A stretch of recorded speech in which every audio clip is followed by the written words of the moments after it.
বাংলাদেশকে ঠিক করতে হলে রাজনীতি থেকে মুনাফিক নেতাদেরকে নির্বাচিত করতে হবে। আমার দেশের সম্পদ পাচার করেছে দিল্লিতে, তাদের প্রত্যেকের মৃত্যুদণ্ডের দাবি এই দেশের মানুষের। ঢাকাতে চাঁদাবাজি আছে। আমি যখন ঢাকা পার হই গাড়িতে অনেক সময় দেখি ট্রাকগুলোকে আটকায়া বিট নেয়, বিট টাকা নেয়, না দিলে ট্রাকে বাঁশ দিয়া বাড়ি দেয়। ওই সন্ত্রাসীর বাবা যেমন টাকা দিয়েছিল ট্রাক কিনতে, এগুলোকে বিচার বহির্ভূত এক্সট্রা জুডিশিয়াল কিলিং, বিচার ছাড়া গুলি করে হত্যা করে দেওয়া উচিত গরিবের উপর যারা জুলুম করে। তাহলে এই দুই চারটা সন্ত্রাসী মারলে সব ঠিক, ঠিক কিনা? ঢাকার চাঁদাবাজ পাওয়া যাবে? কথা বলে না। আর এই দেখেন দেখেন এখন চলতেছে দেশে টক অফ দ্য কান্ট্রি কি? রিকনস্ট্রাকশন অফ কনস্টিটিউশন, সংবিধান নতুন বলতেছে না? ওনারা নির্বাচন দিতেছে না, বলতেছে সংস্কার করবে। কি করবে? হুইল পাউডার দিয়ে এগুলো সাফ করবে।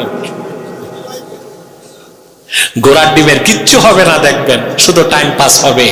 সেটআপ চেঞ্জ করলে হয় না, পলিসি চেঞ্জ করতে হয়। যখন এই সরকার বলছে দুর্নীতির মাধ্যমে যত টাকা বিদেশ গেছে সব আনবে, বলছে না? আমি তখন বলতাম, ইউটিউবাররা সাক্ষী আছে, আমি বলছি একটা টাকাও আনতে পারবে না। গতকাল ইউনূস সাহেব বলছে যতটুক পারি চেষ্টা করবো আনতে। আবারও বলি, আব্বাসী বলে 1 টাকাও আসবে না। ছোট চোরেরা বড় চোরদেরকে পাঠাইছে, ওরা টাকা ফেরত দিবে? আমি বলেছি ইউনূস সাহেব 1 টাকাও ফেরত চাই না। 16 বছর যারা দুর্নীতি করেছে, গরিবের পয়সা বিদেশ পাচার করেছে, ওরা তো কারাগারেই আছে। ওদেরকে ধরে ধরে শরিয়া আদালতে চোরের শাস্তি হাত কেটে দেন, এই জাতি আনন্দ পাবে। টাকা ফেরতের দরকার, চোরের শাস্তি কি? আস-সারিকু ওয়াস-সারিকাতু ফাকতাউ আইদিয়াহুমা। চোর পুরুষ হোক মহিলা হোক, চোর হোক চুন্নি হোক, আমি কি বলছি বুঝেন নাই? চোর হোক চুন্নি হোক, চোরের শাস্তি কি?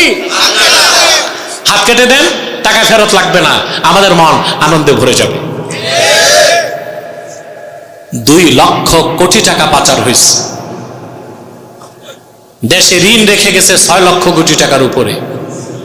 এই 18 কোটি মানুষকে যদি ঋণের ভার দেওয়া হয়, এক একজন মানুষের মাথা পিছু ঋণ হয় 1,07,000 টাকা। কত? আপনার প্রত্যেকে কত টাকা ঋণের বোঝা? 1,07,000 টাকা আপনার ঋণগ্রস্ত আছে। তাহলে সেটআপ চেঞ্জ করলে হবে না, পলিসি চেঞ্জ করতে হবে, ঠিক না? কি চেঞ্জ করতে হবে? পলিসি চেঞ্জ করতে হবে। তো যে কথা বলছিলাম, অটো রিক্সা ভাইরা, তোমরা অন্তত নামাজটা ঠিক করো। সুবহানাল্লাহ। তোমাদের আগে বেহেশতে যায় কে? রুজি হালাল, নামাজ ঠিক। সুবহানাল্লাহ। নামাজ পড়বেন? কে কে হাত তুলে দেখা? হাত নামান। আপনাদেরকে একটা প্রশ্ন করে উত্তর দিবেন, বুঝে শুনে উত্তর দিতে হবে, বুঝে শুনে। চোর, হত্যাকারী, জেনাকার, শরাবখোর, এই 4টা বড় অপরাধী না বেনামাজি? আহা, কইতে পারলেন না মুসলমান? এটা আমার কথা না। ইন্না তারিকাস সালাতি আকবাহু মিনাল কাতিলি ওয়াজ জানি ওয়াস সারিকি ওয়া মুদমিনিল খামরে। চোর, হত্যাকারী, জেনাকার, শরাবখোর, এদের সবার চেয়ে নিকৃষ্ট বেনামাজি। রাগ করবেন না, নির্বাচনে আপনারা মেম্বার চেয়ারম্যান বানান, এমপিও বানান, সব বেনামাজি দেখে দেখে, ঠিক না? নামাজ পড়ে কিনা দেখে না। আরে ভাই, সব দলেই তো কিছু মানুষ আছে ইমানদার নামাজি। আপনি যেই দলেরই হন, ভোট দেবার সময় এটা দেখলেই তো হয় নামাজ পড়ে কিনা। কথা বলেন, সুদ খায় কিনা, ঘুষ খায় কিনা, এগুলো দেখে দেওয়া যায় না? কথা বলে না? এই যে আমাদের দেশে পীর সাহেবরা রাজনীতি করে না, ভোট পায় নাই, কারণ মুরিদ দুই পীর বানাইছে, একটা আধ্যাত্মিক পীর, একটা রাজনৈতিক পীর। আধ্যাত্মিক পীরে হাদিয়া দেয়, তোফা দেয়, রসমালাই দেয়, টাঙ্গাইলের সমসম দেয়, মুক্তাগাছার মন্ডা দেয়, আর আধ্যাত্মিক পীরেরে আর রাজনৈতিক পীরেরে ভোট দেয়। মুরিদের কথা হচ্ছে, पीर क्या बोले, पीर बाबा तुम नोट से खुश रहो, लीडर तुम ভোট से खुश रहो। ঠিক না? আপনাদেরকে এই ডবল স্ট্যান্ডার্ডিটি বাদ দিতে হবে। আপনারা নেতৃত্বে আনবেন ইমানদার, নামাজি, চরিত্রবান, হালালখোর। পারবেন না ইনশাআল্লাহ? তা আবার বলছি, বড় অপরাধীকে, চোর, হত্যাকারী, শরাবখোর, জেনাকার, তাদের সবার চেয়ে নিকৃষ্ট কে? নামাজ ছাড়বেন? কে কে হাত তুলে দেখান, বলেন ইয়া আল্লাহ ওয়াদা করছি আজ থেকে 5 ওয়াক্ত নামাজ জামাতের সাথে আদা করব। যদি শয়তানের প্ররোচনায় নামাজ ছুটে যায়, তাৎক্ষণিক তওবা করে কাজা হিসেবে আদায় করব। হাত নামান। আমাদের ইমানদার হতে হবে, নেক আমল করতে হবে। আর রইল 2 আয়াত, আমি একটু তর্জমা করে দিই। এরপর আল্লাহ তাআলা বলেন, ফামা ইউকাযযিবুকা বা'দু বিদ্দীন, আল্লাহর এত বড় কুদরত দেখার পর কোন জিনিস তোমাকে পরকাল অস্বীকার করাচ্ছে? এখন প্রশ্ন আসে না, আগে আল্লাহ কোন কুদরতের কথা বলছেন? কথা বলেন, প্রশ্ন আসে? আরে ভাই, এই এই বসো, একটু পর মুনাজাত হবে। অনেক রাত হয়েছে, আমি বুঝি, শীত, রাতও বেশি, কিন্তু তোমরা কি আউলিয়ায়ে কেরাম যে মুনাজাত লাগবে না? হতে তো পারে আজকের মুনাজাত তোমার জীবনের শেষ মুনাজাত, পারে না? প্রশ্ন আসে না, আল্লাহ কোন কুদরতের ইঙ্গিত দিয়েছেন? হ্যাঁ, দেখেন ভাই, আমার আল্লাহর কুদরত বুঝতে মহাশূন্যে তাকাবার আগে নিজের দিকে তাকান। আপনার সারা শরীরে আল্লাহ কুদরত রেখে দিয়েছেন। আল্লাহ রাব্বুল আলামিন বলেন, ওয়া ফি আনফুসিকুম আফালা তুবসিরুন, ওরে আদম সন্তান, তোমাদের মধ্যে আল্লাহর এত কুদরত আছে, চোখ খুলে কি দেখো না? সুবহানাল্লাহ। আল্লাহ বললেন, আমার কুদরত দেখার পর কিভাবে কোন জিনিস তোমাকে পরকাল অস্বীকার করাচ্ছে, কুদরতটা কি দেখেন। একটা পরিবারে দাদা দাদি, বাবা নাতি, ঠিক না? এক ক্ষেতের চাল, এক চুলার ভাত খাচ্ছে। নাতিটা বড় হয়, দাদাটা বুড়া হয়, বাবাটা যুবক থেকে পৌঢ় হয়। সুবহানাল্লাহ। সিস্টেম কন্ট্রোল কে করেন? মেডিকেল সায়েন্স বলেছে, চিকিৎসা বিজ্ঞান, যে একজন মানুষের শিশু বাচ্চার জন্মের পরে তার মাথা, হাত, হাড়, হাড্ডি 28 বছর পর্যন্ত বৃদ্ধি ঘটে। কত বছর? এরপরে আল্লাহ তাআলা সিস্টেম ঘুরায় দেন, আর বৃদ্ধি নাই, বয়স বাড়ে, ক্ষয় শুরু। চিকিৎসা বিজ্ঞানের ভাষায় এই যে প্রথম যে বৃদ্ধি, এটাকে বলে উপচিতি, এরপর যে ক্ষয়, ওইটাকে বলে অপচিতি। কি বলে? একজন মানুষ ভালো খাবার খেলে যদি তার দেহটা ভালো থাকতো, তাতে মানুষ তাল গাছের মতো লম্বা হইতে থাকতো। সুবহানাল্লাহ। শিশু বাচ্চা যত খায় তার দেহের বৃদ্ধি ঘটে। যুবক যখন খায়, যৌবন আর ধরে রাখতে পারে না, বার্ধক্যের দিকে যায়। বৃদ্ধ একই চুলার ভাত খায়, সে আরো বার্ধক্যের দিকে যায়। আল্লাহ পাক এটাই বললেন, আমি যে মানুষটারে এত সুন্দর করে বানাই, আবার আমি আল্লাহ তারে টেনে নিম্ন স্তরে নামাই। আমার যদি এমন অসীম ক্ষমতা থাকে, তাহলে কাল কিয়ামতের দিন আমি আবার হাসর ময়দানে কেন জিন্দা করতে পারবো না? পারবেন? সুবহানাল্লাহ। আরে ভাই, আপনার অস্তিত্ব তো ছিল না, কে দিয়েছেন অস্তিত্ব? যার বয়স এখানে 50, 51 বছর আগে আপনি কি ছিলেন? চ্যাটার্জি, ব্যানার্জি, হাওলাদার, তালুকদার নাম ছিল? কথা বলেন। আপনি একটা নাম ছিল, কিছুই না। এই কিছুই না থেকে এত সুন্দর মানুষটা কে বানালেন? আল্লাহ রাব্বুল আলামিন বলেন, হাল আতা আলাল ইনসানি হিনুম মিনাদ দাহরি লাম ইয়াকুন শাইআম মাযকুরা ইন্না খালাকনাল ইনসানা মিন নুতফাতিন আমশাজ নাবতালিহি ফাজআলনাহু সামিআম বাসীরা। আল্লাহ রাব্বুল আলামিন বলেন, মানুষের জীবনের মধ্যে এমন একটা মুহূর্ত কি আসে নাই যখন মানুষটা উল্লেখযোগ্য কিছুই ছিল না, সেই কিছুই না থেকে এত সুন্দর মানুষ আমি আল্লাহ বানাই। মানুষটারে তৈরি করি তার বাবা আর তার মায়ের বীর্যের মিশ্রণ থেকে, সুবহানাল্লাহ। তাকে চক্ষুষ্মান করি, তাকে শ্রবণ শক্তি দেই, এই মানুষটাকে আবার আমি বার্ধক্যের দিকে টেনে নেই, সুবহানাল্লাহ। মানুষ যখন বুড়া হওয়া শুরু হয়, দুনিয়ার সব ভিটামিন খাইলে কাজ হবে? কথা বলেন। যদি কোনোভাবে বয়সকে আটকানো যেত তো পৃথিবীতে ইহুদিদের বয়স হতো 400 বছর, 600 বছর। যত চুরির টাকা তো ওদের কাছে। কথা বলেন। আমেরিকার প্রেসিডেন্ট একটা মরতো, ওদের টাকা বেশি। আমেরিকার বর্তমান জিডিপি রিজার্ভ হচ্ছে $23 ট্রিলিয়ন। কত? আপনি চিন্তা করতে পারবেন না, টাকার নাই অভাব। আর এখন যেটা আছে ট্রাম না ড্রাম, কি নাম পাগলাটা, ওর তো নিজেরই বিলিয়ন বিলিয়ন ডলার। তো দামি দামি ওষুধ খায়া বেঁচে থাকতে পারতো না?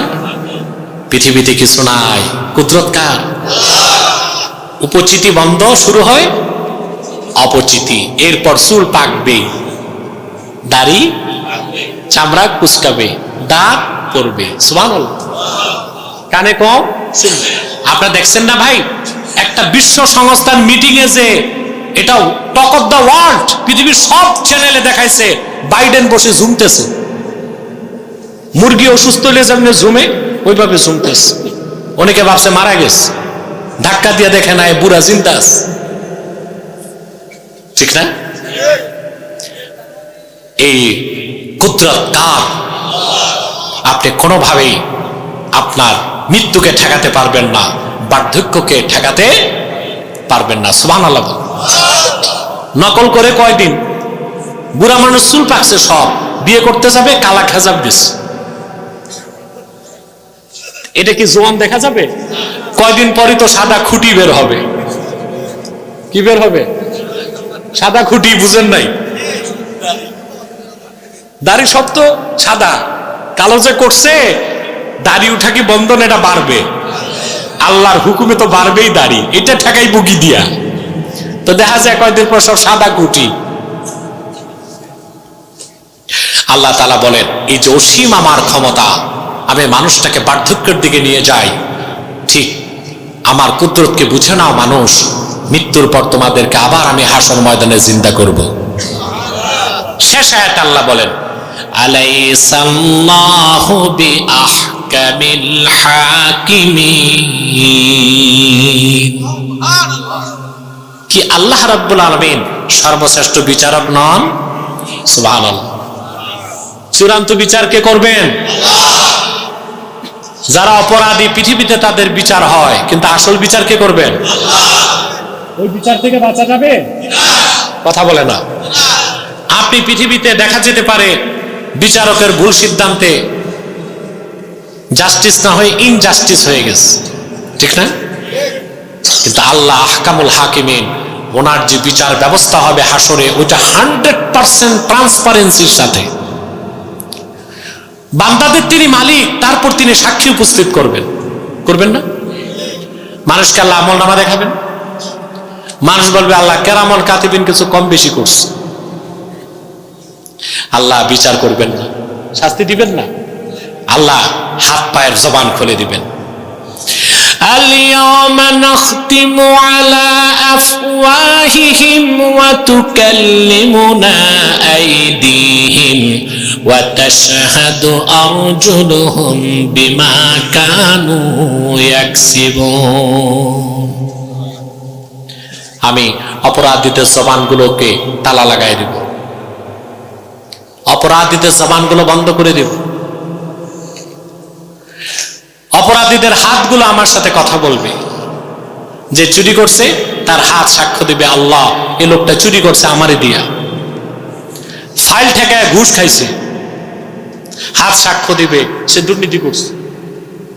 ক্ষেতের আইল ডাক্কাইছেন আরেকজনের, করেন না এগুলো কথা? আপনারা করেন না?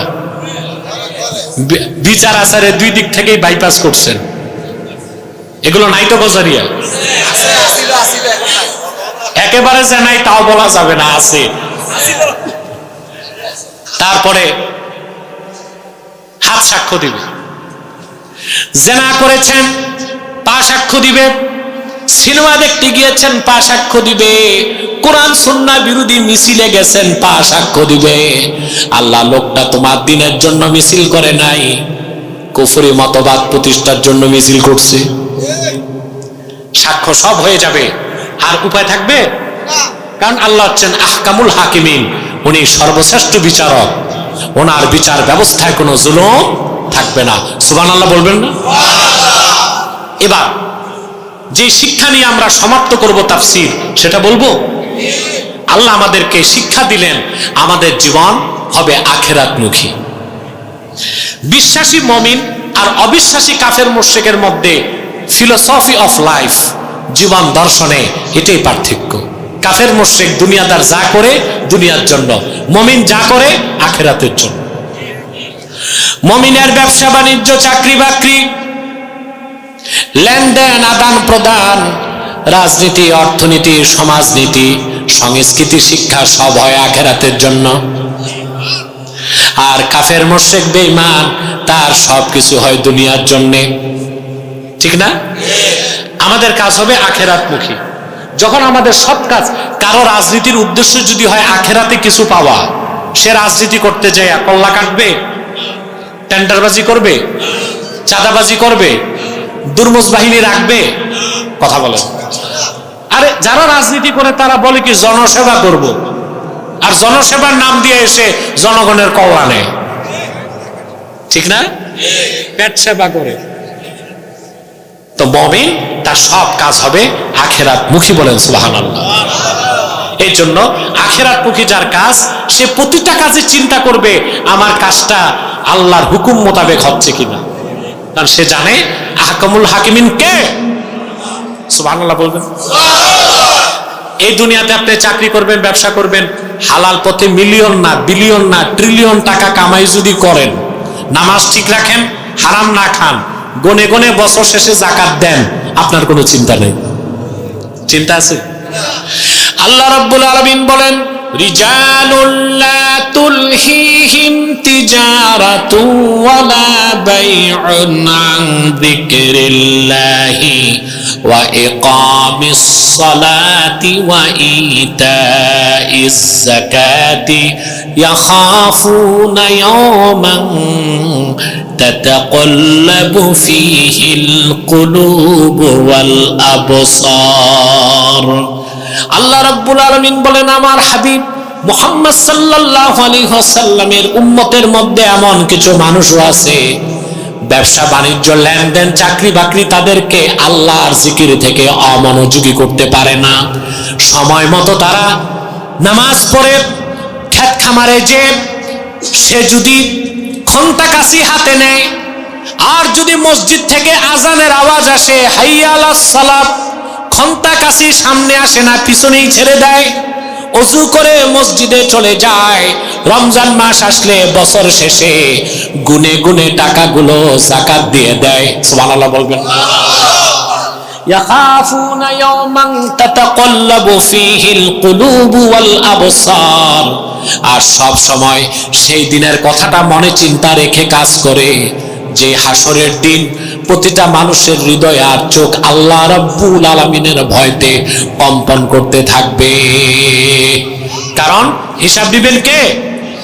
আলাইসাল্লাহু বিআহকামিল হাকিমিন। আপনারা সবাই বলেন বালা। হা। সুবহানাল্লাহ। সাদাকাল্লাহুল আযীম ওয়া সাদাকা রাসূলুহুন নবিয়ুল কারীম ওয়া নাহনু আলা যালিকা মিনাশ শাহিদিন ওয়াশ শাকিরিন আলহামদুলিল্লাহি রাব্বিল আলামিন। আমি অনেক সময় হয়ে গেছে, প্রায় তো 1 ঘন্টা 40 মিনিট সময়। আমি মিয়া সাহেব মুনাজাত করে যান, বসেন বসেন। আপনারা খুব কষ্ট করছেন, গভীর রাত, শীতের রাত, আমি আর কষ্ট দিচ্ছি না, এখন মুনাজাত করছি। তার আগে আপনাদেরকে একটা অনুরোধ করে যাই, মনে রাখবেন। কথা বন্ধ করো তো, ডান পাশে। এখানে আপনারা বিভিন্ন দল ও মতের লোক আছেন না? কথা বলেন। মনে রাখবেন ভাই, কে আওয়ামী লীগ, কে বিএনপি, কেউ জাতীয় পার্টি, কে জামাত, এটা আমাদের বড় পরিচয় না। আমাদের বড় পরিচয় আমরা মুসলমান। এই কথাটা ভুলবেন না। যারা জুলুম নির্যাতন করেছে, মানুষকে হত্যা করছে, খুন খারাপি করছে, আমরা তাদের বিচার চাই, সর্বোচ্চ বিচার, ফাঁসি চাই। কিন্তু নিছক ভিন্ন দলের মানুষের গায়ে হাত তুলবেন না, মিলেমিশে থাকবেন। এটা মনে রাখবেন।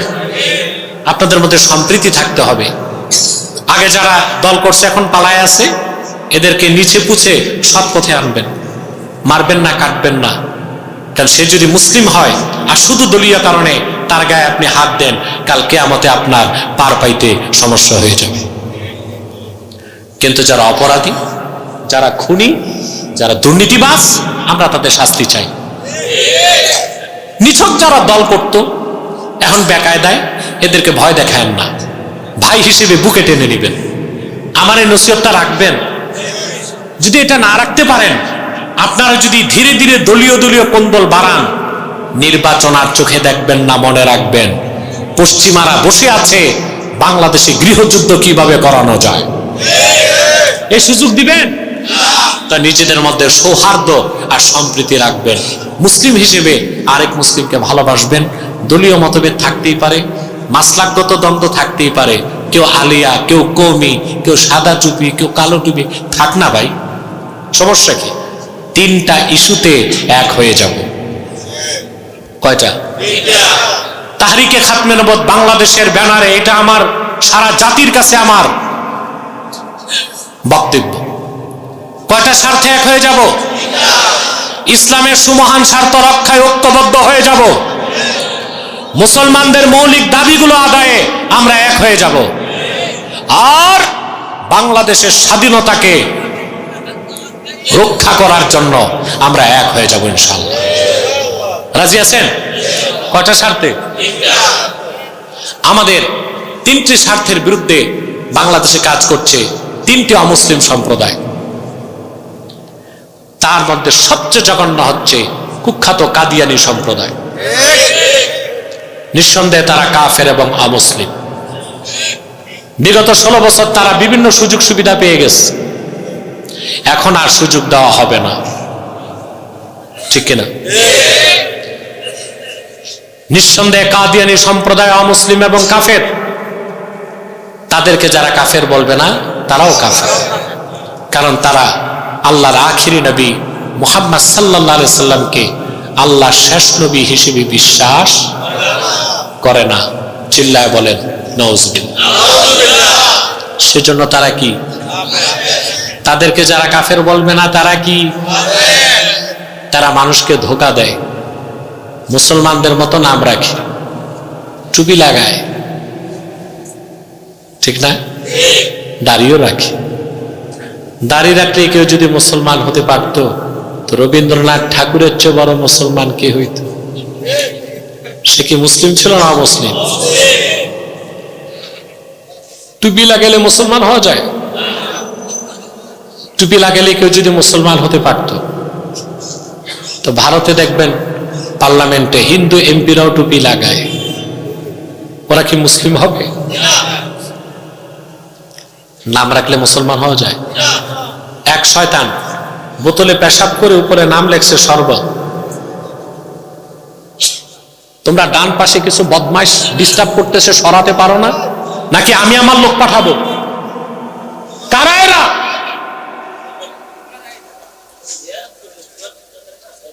খুবই বিশৃঙ্খল এবং বেয়াদব প্রকৃতির এরা।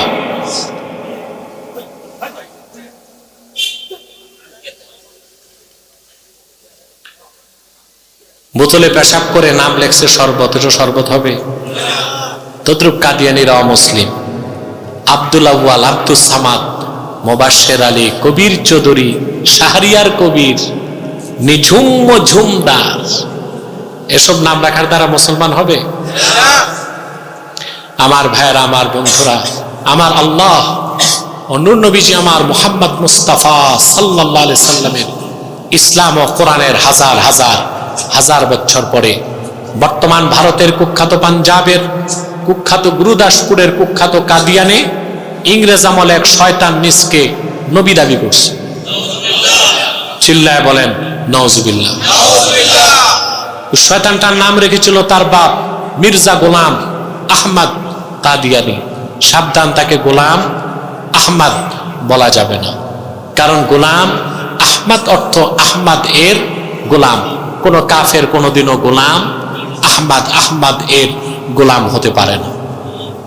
আর কাদিয়ানের কাযযাব ছিল শেষ দরজার কুখ্যাত কাফের, সে গোলাম আহমদ এর গোলাম ছিল না, সে ছিল কুখ্যাত শয়তানের কুখ্যাত গোলাম। কাদিয়ানের কাযযাব মিথ্যা নবুয়তের দাবিদার মির্জা গোলাম শয়তান কাদিয়ানির উপর গজব এসেছে 1908 সালে। যখন গজব এসেছে, কাদিয়ানের কাযযাব মিথ্যা নবুয়তের দাবিদার ইংরেজদের পা চাটা গোলাম মির্জা গোলাম শয়তান কাদিয়ানি 1908 সালে ধ্বংস হয়ে কুখ্যাত জাহান্নামের কুখ্যাত কুকুরে পরিণত হয়েছে, তার অনুসারীরাও ধ্বংস হয়েছে। বর্তমানে কিছু কাদিয়ানি বাংলাদেশে আছে। ইতিমধ্যে তারা বাংলাদেশে 100 আস্তানা করে ফেলেছে। কত? উপাসনালয়কে তারা মসজিদ বলে। কাদিয়ানীদের উপাসনালয়কে মসজিদ বলা যাবে না। হিন্দুদের উপাসনালয় মন্দির, খ্রিস্টানদের উপাসনালয় গির্জা, বৌদ্ধদেরটা প্যাগোডা। কাদিয়ানীরা তো তাদের চেয়ে বড় কাফের, অতএব তাদের উপাসনালয় মসজিদ হতে পারে না, ওটা একটা শয়তানি আস্তানা। নাম পরিবর্তন করে করে তারা মিথ্যা পরিচয় দেয়। কখনো নিজেদের পরিচয় দেয় আহমদি জামাত, কখনো বলে আহমদিয়া জামাত, কখনো বলে আহমদি সম্প্রদায়, কখনো বলে আহমদিয়া সম্প্রদায়, কখনো বলে আহমদি মুসলিম জামাত, কখনো বলে আহমদিয়া মুসলিম জামাত। সাবধান, যত কাদিয়ানি ছিল আছে থাকবে, তারা কেউ আহমদি জামাত নয়, আহমদিয়া জামাত নয়, আহমদি সম্প্রদায় নয়, আহমদিয়া সম্প্রদায় নয়, আহমদি মুসলিম জামাত নয়, আহমদিয়া মুসলিম জামাত নয়, তারা শয়তানি জামাত, কুখ্যাত জাহান্নামের কুখ্যাত কুকুরের দল। আমাদের সকল দলের একটাই দাবি, তাহরিকে খাতমে নবুয়তের যে দাবি, হেফাজতে ইসলামের সেই দাবি, মজলিসেরও সেই দাবি, চরমনায়েরও সেই দাবি, সকল মুসলমানের দাবি, কওমিওয়ালাদের দাবি, আলিয়াদের দাবি। 50 বছর যাবত আলেমরা দাবি করে আসছে কাদিয়ানীদেরকে অমুসলিম ঘোষণা করতে হবে। আমাদের সকল দলের একটাই দাবি, অনতিবিলম্বে স্বাধীন বাংলায় শয়তান কাদিয়ানীদেরকে রাষ্ট্রীয়ভাবে অমুসলিম ঘোষণা করতেই হবে, করতেই হবে, করতেই হবে। এই দাবি আদায়ে যদি তাহরিকে খাতমে নবুয়ত বাংলাদেশের ব্যানারে জান ও মাল দেবার ডাক আসে, কারা কারা প্রস্তুত আছেন? হাত তুলুন।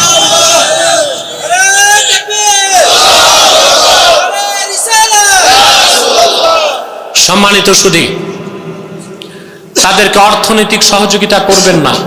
করবেন? করেন? জি।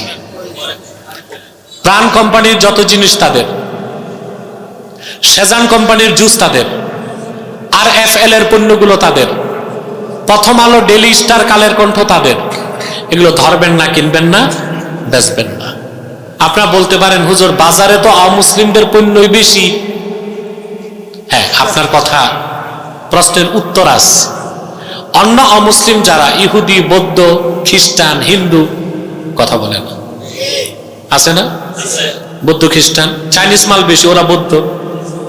আরে ভাই, ওরা ব্যবসা করে ব্যবসার জন্য, আর কাদিয়ানীদের পুঁজি আসে ব্রিটেন থেকে। ওরা যে ব্যবসা করে, এ টাকা খরচ করে ইসলাম ও মুসলমানের বিপক্ষে। আর উসুল হচ্ছে এ আনাতুল কুফারি কুফরুন, কাফেরদেরকে কুফুরি কাজে সাহায্য করাও কুফুরি। এই জন্য অন্য অমুসলিমদের পণ্য কেনা বেচা করলেও কুখ্যাত কাফের কাদিয়ানীদের পণ্যগুলো ধরবেন না, কিনবেন না। মনে থাকবে? আরেকটি অমুসলিম সম্প্রদায় আমাদের বিরুদ্ধে কাজ করছে, এটা হচ্ছে ঈসাই জামাত, খ্রিস্টানদের একটা গোপন দল। এরা ছদ্মবেশে বাংলাদেশে ঢুকছে 1975 সালে। দাঁড়িয়ে আছে, টুপি লাগায়, নিজেদের পরিচয় দেয় ঈসাই তরিকাভুক্ত মুসলমান, আদতে খ্রিস্টান। মানুষকে খ্রিস্টান বানায়, বলে তুমিও মুসলমান, তবে তুমি ঈসার উম্মত মুসলমান। ঈসার উম্মত মুসলমান না খ্রিস্টান? এদের ব্যাপারে সাবধান থাকবেন। 75 সাল থেকে এই পর্যন্ত 2.5 লক্ষ পরিবারকে তারা খ্রিস্টান ইতিমধ্যে বানায় ফেলছে। যদি এখন ঠেকাইতে না পারেন, দেশের স্বাধীনতা হারাবেন। যেভাবে ইন্দোনেশিয়া থেকে পূর্ব তিমুর আলাদা হয়েছে, কথা বলেন, আগে তো মুসলিম রাষ্ট্র ছিল, খ্রিস্টান সংখ্যা বেড়ে গেছে, খ্রিস্টানরা স্বাধীন করছে। দক্ষিণ সুদান, দারফুর, সুদান মুসলিম রাষ্ট্র, খ্রিস্টান সংখ্যা বেড়ে আলাদা করছে না একটা রাষ্ট্র। ওদের চাল হচ্ছে পার্বত্য চট্টগ্রাম, এটা আলাদা করে একটা খ্রিস্টান রাষ্ট্র বানাবে। আপনাদেরকে ঐক্যবদ্ধ থাকতে হবে। আরেকটা বাতিল ফেরকা মাথা চারা দিয়েছে হিজবুত তাওহীদ। এটা হিজবুত তাওহীদ না, হিজবুত শয়তান। এদের একটাই প্রচার, মানুষকে বোঝায় আলেম ওলামার কাছে যাবেন না, ওরা সব ধর্ম ব্যবসায়ী ভণ্ড। আপনি যদি কোনো হক্কানি আলেমকে গালি দেন, আপনি কাফের হবেন না, গুনাহগার হবেন। কি হবেন? কিন্তু সামগ্রিক সমস্ত আলেমদেরকে যদি আপনি গালি দেন, আপনি কাফের হয়ে যাবেন। কারণ রাদ্দুল মুহতার ফাতাওয়া শামীতে স্পষ্ট ইবনে আবিদিন শামী লিখেছেন, ইহানাতুল উলামাই কুফরুন, সমস্ত আলেমদের বিরোধিতা করা কুফরি। কথা বলেন। এই হিজবুত তাওহীদকে ইহুদিরা একটা কন্ডাক্টরই দিছে, বাংলাদেশের জাতিকে আলেমদের থেকে সরায় দাও। আপনারা জানেন যে বকরির পালের রাখাল নাই, ওই বকরি যায় বাঘের পেটে। আর যে কওমের নেতৃত্বে আলেমরা নাই, ওই কওম যায় বিজাতির খপ্পরে। তো হিজবুত তাওহীদকে পাইলেই ধইরা উত্তম মধ্যম দিয়া থানায় দিয়ে আসবেন। হিজবুত তাওহীদের এজেন্ট পাইলে, মনে থাকবে। আল্লাহ আপনাদেরকে দ্বীনের সৈনিক হিসেবে কবুল করুন। আমি দোয়া করি সবার জন্য। রব্বানা যালামনা আনফুসানা ওয়া ইন লাম তাগফির লানা ওয়া তারহামনা লানাকুনান্না মিনাল খাসিরিন। আয় আল্লাহ তাআলা, গজারিয়া ইউনিয়ন অটো মালিক সমিতির উদ্যোগে আয়োজিত আজকের এই দ্বিতীয় বার্ষিক ওয়াজ ও দোয়ার মাহফিলে গভীর রাতে তোমার হাজার হাজার নেককার বান্দা পর্দার আড়ালের মা বোন নিয়ে হাত তুলেছি। আল্লাহ, এতগুলো মানুষের মধ্যে যার দুটো হাত তোমার ভালো লাগে আল্লাহ, তার দুটো হাতের বিনিময়ে আমাদের জিন্দেগীর সব গুনাহ তুমি মাফ করে দাও রব্বুল আলামিন। আল্লাহ তাআলা, হৃদয়ের গভীর থেকে দোয়া করি আল্লাহ, তোমার আখিরি নবী নূর নবীজি আমার মুহাম্মদ মুস্তাফা সাল্লাল্লাহু আলাইহি ওয়াসাল্লাম আজ থেকে ১৫০০ বছর আগে দুনিয়া থেকে বিদায় নিয়েছেন। হায়াতুন নবী হিসেবে জান্নাতুল ফেরদাউস রওজা মুবারকে বিশ্রাম নিয়েছেন। আল্লাহ তাআলা, জীবনে একবার তোমার আখিরি নবী নূর নবীজি আমার মুহাম্মদ মুস্তাফা সাল্লাল্লাহু আলাইহি ওয়াসাল্লামের জান্নাতুল ফেরদাউস রওজা মুবারকে উপস্থিত হয়ে গো আল্লাহ, তোমার হাবিবের নূরের কদমে দরুদ ও সালামের হাদিয়া দেবার আগে আল্লাহ তুমি ডাক দিও না রব্বুল আলামিন। আল্লাহ তাআলা, একবার বা একাধিকবার যারা সোনার মদিনায় নূরের মদিনায় যেতে পেরেছি আল্লাহ, জীবনে বারবার তোমার আখিরি নবী নূর নবীজি আমার মুহাম্মদ মুস্তাফা সাল্লাল্লাহু আলাইহি ওয়াসাল্লামের নূরের শহর মদিনাতুল মুনাওয়ারা জিয়ারতের জন্য তাদের কপালটা খুলে দাও আল্লাহ তাআলা। হৃদয়ের গভীর থেকে দোয়া করি আল্লাহ, তোমার আখিরি নবী নূর নবীজি আমার মুহাম্মদ মুস্তাফা সাল্লাল্লাহু আলাইহি ওয়াসাল্লামের নূরের চেহারা মোবারক স্বপ্নে একবার দেখে গো আল্লাহ, জান্নাত ওয়াজিব হবার আগে তুমি ডাক দিও না আল্লাহ একবার বা একাধিকবার যারা তোমার আখিরি নবী নূর নবীজি আমার মুহাম্মদ মুস্তাফা সাল্লাল্লাহু আলাইহি ওয়াসাল্লামের নূরের চেহারা মোবারক স্বপ্নে দেখার সৌভাগ্য লাভ করেছে আল্লাহ, জীবনে বারবার দেখার জন্য তাদের কপালটা তুমি জান্নাতি কপাল বানায় দাও রব্বুল আলামিন। আল্লাহ তাআলা আমাদের অনেকের বাবা নাই, অনেকের মা নাই, অনেকের বাবা মা একজনও নাই। যত মানুষের বাবা মা দুনিয়া থেকে বিদায় নিয়ে অন্ধকার কবরে চলে গেছে আল্লাহ, সকল মুসলমান বাবা মার কবরকে আল্লাহ তুমি জান্নাতের বাগান বানায় দাও রব্বুল আলামিন। আল্লাহ তাআলা গজারিয়া ইউনিয়ন অটো মালিক সমিতির উদ্যোগে আজকের মাহফিল, খেটে খাওয়া মানুষগুলো এত পরিশ্রম করে টাকা কামাই করে কোরআন কারীমের তাফসীরের মাহফিল করেছে আল্লাহ, যারা ধন দিয়া মন দিয়া খেটেছে মাহফিলটাকে করেছে আল্লাহ, তাদের হালাল ব্যবসায় লক্ষ গুণ বরকত দিয়ে দাও, তাদের জানমালের হেফাজত করে দিও আল্লাহ। তারা এবং আমরা যারা হাত ধরেছি জিন্দেগীর সব গুনাহগুলো মাফ করে আল্লাহ আমাদের সবার জন্য তোমার জান্নাতের দরজা উন্মুক্ত করে দিও মাবুদ রব্বুল আলামিন। পর্দার আড়ালে আমার মা বোন যারা হাত তুলে বসে আছেন, অবলা সরলা সতী সাধ্বী মা বোন যারা হাত তুলে বসে আছেন, আল্লাহ ওই সব মা বোনদের মনের দুঃখ কষ্ট দূর করে তাদের প্রত্যেককে একটি সোনার সংসার হাদিয়া করে দাও রব্বুল আলামিন। আমার বোনদের যাদের বিয়ে হয় না, দারিদ্রতার কষাঘাত কিংবা যৌতুকের অভিশাপের কারণে ওই রকম বোন যারা হাত তুলেছে তাদের প্রত্যেককে এক একজন ইমানদার চরিত্রবান সক্ষম যুবকের দ্বারস্থ করে দাও ভাইরা আমার। 1 মিনিট সময় ছেড়ে দিলাম, চক্ষুটা বন্ধ করুন, দিলটা নরম করুন, মাথাটা নত করুন। আল্লাহর আখিরি নবী নূর নবীজি আমার মুহাম্মদ মুস্তাফা সাল্লাল্লাহু আলাইহি ওয়াসাল্লামের ওসিলা ধরে আল্লাহর কাছে চান, যা চাইবেন তাই পেয়ে যাবেন। যদি পারেন ভাইরা সারা জীবনের গুনার কথা মনে করে মুনাজাতে আমার আল্লাহর কাছে আত্মসমর্পণ করে 2 ফোঁটা চোখের পানি ছেড়ে দিন, তওবা হয়ে যাবে, তওবাটা তওবা নাসুহা হয়ে যাবে। আল্লাহ তাআলা শিশুর মতো নিষ্পাপ বানায়া তার ওলির কাতারে আপনারে শামিল করে নেবে। গুনার কথা মনে করে আল্লাহর কাছে আত্মসমর্পণ করেন, কান্না করেন, চোখের পানি আনেন, সব মাফ হয়ে যাবে।